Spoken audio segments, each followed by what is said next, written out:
Samantala, dininig ng Sandigan Bayan ang hiling ni TRC Director General Dennis Cunanan na makabiyahe sa ibang bansa. Sa naganap na conditional arraignment, idinetalye ni Cunanan ang mga lugar na kanyang pupuntahan bilang bahagi ng kanyang tungkulin bilang World Secretary General of Junior Chambers International.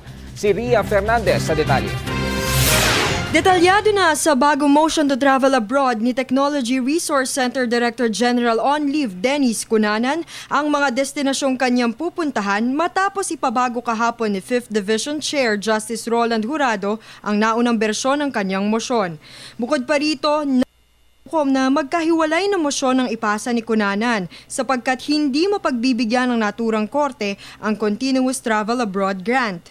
Sa ginanap na conditional arraignment pasado alauna kaninang hapon, ipinresenta ng kanyang kampo ang kahilingan nitong mapawalang bisa na ng korte maging ng Bureau of Immigration ang kanyang whole departure order upang magampanan niya ang kanyang tungkulin bilang World Secretary General ng Junior Chambers International.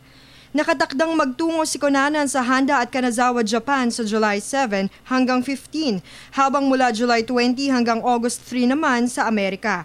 Ngunit ayon kay Presiding Justice Amparo Cabotaje-Tang, ang conditional arraignment ay hindi kasiguraduhan na papayagan na ng kanilang korte ang mosyon ni Cunanan. Ayon naman sa kanyang legal counsel na si Attorney Odessa Bernardino, submitted for resolution na ang kanilang mosyon at inaasahang may resulta na sa Biyernes. Submitted for resolution.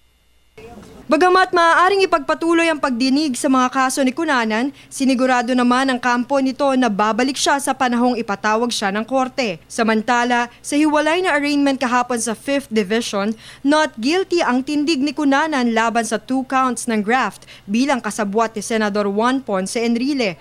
Sa kabuuan, 7 counts ng graft charges ang nakaambang laban kay Cunanan. Ito ay kaugnay pa rin ng pagkakasangkot nito sa 10 bilyong anomalya sa Pork Barrel Fund.